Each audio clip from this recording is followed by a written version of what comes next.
নাগারে বৃষ্টি, গভীর রাত থেকে সকাল পর্যন্ত কয়েক ঘন্টার বৃষ্টিতে মুম্বাইয়ের জনজীবন বিপর্যস্ত। রেল সড়ক পথ থমকে, বাড়ি থেকে বেরোতে নিষেধ শহরবাসীকে।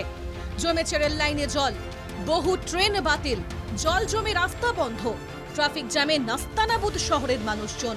মন্থর গতি বিমান পরিষেবাতেও।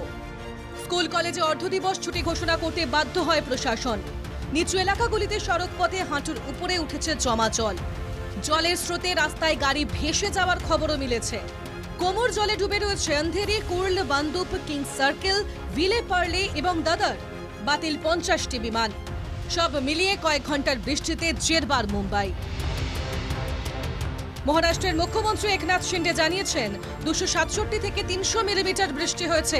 রেলের ট্র্যাকেও জল জমেছে। পুরসভা প্রশাসন এনডিআরএফ রেলওয়ে কাজ করছে। बारिश हुई है रात से, ये ज्यादा हुई है। 65 mm से ज्यादा होती है तो अतिवृष्टि जैसी परिस्थिति होती है।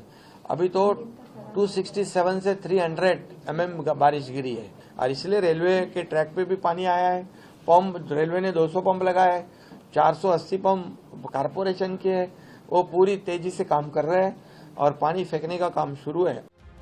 এরই মধ্যে মৌসুম ভবন জানিয়েছে মুম্বাইয়ে আবহাওয়ার পরিস্থিতিতে সোমবার কোনো বদলের আশা নেই, বরং বেলার দিকে আবার ভারী থেকে অতি ভারী বৃষ্টি হতে পারে। সেক্ষেত্রে আরও বিপর্যস্ত হতে পারে মুম্বাইয়ের ট্রাফিক এবং রাস্তাঘাটের পরিস্থিতি। একই সঙ্গে মুম্বাইবাসীকে বলা হয়েছে জরুরি প্রয়োজন না হলে বাড়ির বাইরে না বেরোতে। Bureau report, NKTV Bangla.